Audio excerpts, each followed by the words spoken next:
Hi పిల్లలు, చోచో kids ఛానల్కి welcome. ఎలా ఉన్నారు అందరూ? నేనైతే చాలా బాగున్నాను. మీరు కూడా చాలా బాగున్నారు కదా? రోజులానే ఈరోజు కూడా మీకోసం ఒక మంచి కథను తీసుకొచ్చాను. అదేంటో వినేద్దామా? ఒక అడవిలో ఒక పెద్ద చెట్టు ఉండేది. ఆ చెట్టు మీద ఒక కాకి గూడు పెట్టుకుంది. అందులో చాలా గుడ్లు ఉండేవి.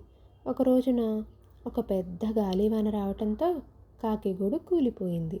దానితో పాటు కాకి పెట్టిన గుడ్లన్నీ పగిలిపోయాయి. ఒక గుడ్డు మాత్రమే మిగిలింది. ఒక్కగానొక్క పిల్ల మాత్రమే మిగలటంతో తల్లి కాకి దానిని గారాబంగా పెంచింది. పిల్ల కాకిని ఎగిరే వయసు వచ్చినా తరువాత కూడా బయటకు వెళ్ళనివ్వకుండా తనే ఆహారం తెచ్చి నోటికి అందించేది. అలా ఉండగా ఒకరోజు తల్లి కాకి రెక్కకు దెబ్బ తగిలింది. దాంతో సరిగ్గా ఎగరలేక ఆహారం కోసం బయటకు వెళ్ళలేకపోయింది. పిల్ల కాకిని పిలిచి బయటకు వెళ్ళి ఆహారం తీసుకురమ్మని చెప్పింది. అంతవరకు ఎప్పుడూ గూడు విడిచిపెట్టని పిల్ల కాకి బయటకు ఎలా వెళ్ళాలో తెలియదు అన్నది. దాంతో తల్లి కాకి అవస్థపడి బయటకు వెళ్ళి ఆహారం తీసుకువచ్చింది. పక్క చెట్టు మీద ఉన్న కాకి ఇదంతా గమనించి తల్లి కాకి దగ్గరకు వచ్చి, నువ్వు చేసిన అతిగారాపం వల్లనే ఈ పిల్ల ఇలా తయారయ్యింది. దాని తీరు మార్చే ప్రయత్నం చేయకపోతే భవిష్యత్తులో చాలా కష్టం అని మందలించింది. అప్పుడు తల్లి కాకి, నాకు ఇప్పుడిప్పుడే ఈ విషయం అర్థమవుతుంది. నా పిల్లను మార్చడానికి నువ్వు ఏదైనా సలహా చెప్పగలవా అని అడిగింది. పక్క చెట్టు మీద కాకి సరే అంది. ఆ కాకి తన పిల్లల్ని పిలిచి, ఈరోజు నేనే ఆహారం తెచ్చి పెడతాను, మీరు గూట్లోనే ఉండండి అని పిల్ల కాకికి వినిపించేలా గట్టిగా అంది.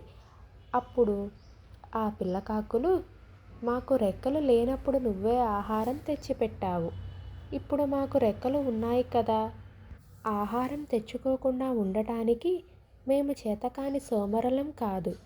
బయటకు వెళితే సంతోషంగా ఉంటుంది. ఆహారంతో పాటు లోకంలో అనేక వింతలు కూడా కనిపిస్తాయి అన్నాయి ఆ పిల్ల కాకులు. ఎప్పుడూ బయటకు వెళ్ళని పిల్ల కాకికి ఆ మాటలు విన్నాక బయటకు వెళ్ళాలనే ఉత్సాహం కలిగింది. మిగిలిన కాకులతో పాటు ఎగురుతూ బయటకు వెళ్ళింది. ఎన్నో అందమైన దృశ్యాలను చూసింది. దాని ఆహారం అదే సొంతంగా సంపాదించుకుంది. ఇలా బయటకు రావడం వల్ల దానిలో ఉత్సాహం కలిగింది. అంతేకాక సంతృప్తి అనిపించింది. ఇక అప్పటి నుంచి ప్రతిరోజు తల్లి కంటే ముందుగానే ఆహారానికి బయలుదేరడం ప్రారంభించింది. తన పిల్లల్లో వచ్చిన మార్పుకి తల్లి కాకి ఎంతో సంతోషించింది. పక్క చెట్టు మీద ఉన్న కాకికి కృతజ్ఞతలు తెలిపింది. ఈ కథ గురించి ఒక చిన్న మాట. పిల్లలు, ఈ కథ వల్ల మీకేం అర్థమైంది? ఎలాంటి పరిస్థితుల్లో అయినా సరే మనం మన అమ్మా నాన్నకు సహాయం చేయాలి. మనం పని చేసుకోగలిగే సత్తా మనకున్నప్పుడు మన పనిని మనమే చేసుకోగలగాలి.